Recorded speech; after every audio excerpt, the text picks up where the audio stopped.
On 22nd April 2022, Eyewitness News told the story of honors graduate Gibson Nzimande, who had been living on the streets of Sandton. Since then, there has been an outpour of people and organizations offering to help the 34-year-old graduate. We caught up with Gibson. What I can tell you guys, like now, my life has changed drastically. Now I'm currently at UJ, here at UJ main campus. I'm here just to complete my master's degree, in history, and I'm residing at the postgraduate resident Thomas Sankara. Gibson's story caught the attention of a former lecturer.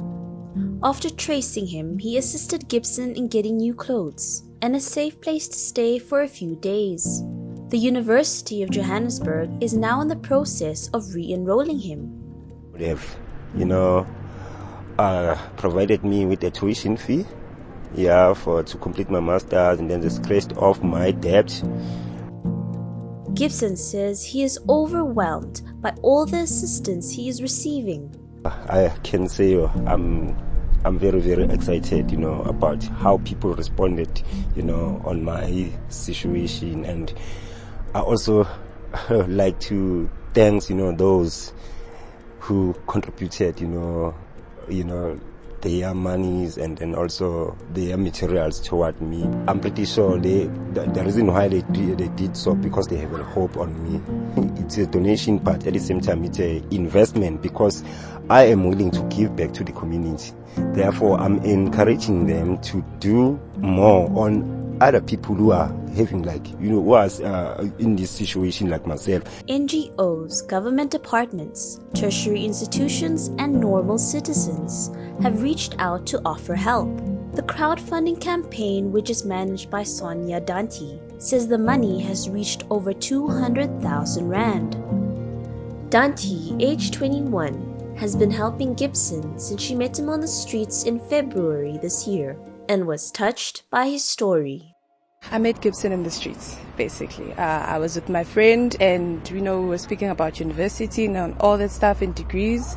And then he approached us. I was like, hey guys, I've got a degree, I've got an honors. We didn't believe him at first. But then we were so interested, like, okay, let's talk to you, let's get to know you more. And then he showed us his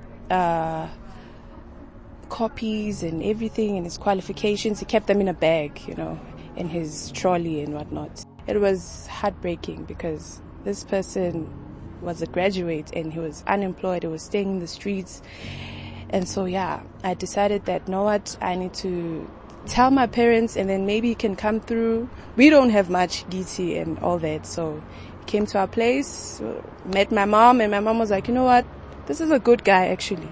Dante invited Gibson to visit her home from time to time, to bath and receive a warm meal while he was homeless. His personality, he's a very humble guy. And the fact that he stayed in the streets for 4 years without smoking, that was just, unbelievable. Because there's a stigma that says, okay, you meet people in the streets, they smoke, they're thieves, but he was just different, He didn't come across as a violent person or, drunkard or whatnot, I thought, okay, I'm going to try the little that I have to actually help this guy. Dante herself wishes to further her studies like Gibson and become a teacher. I do have a matric, but things haven't been that good. Especially, when your parents are really not working, now you have to try and find a job instead of going to school, Gibson says he hasn't had a chance to think about what he'll do with the money as he is still working through the emotions about his changed life. But he does want to use a part of it to study for a PhD after finishing his master's. His advice to those who are struggling is to hold on and stay the course. If you are in a situation, you should make sure that you stay calm and your perseverance. You need to be patient for the things will come, and then you need to pray hard, as I was doing. Dante says she is happy to see Gibson realize his dreams and encourages others to help those in need. You don't really have to have millions to help anyone, It has to come from the heart, from the bottom of your heart, and you have to put your mind to it that, you know what, I don't have 1, 2, 3, but I can share 1, 2, 3, you know. You don't really have to have money. Yeah, you just have to have a kind heart, be willing to help, because this is the world. Things change, and the person you're helping might help you one day. So that's what I believed in, yeah.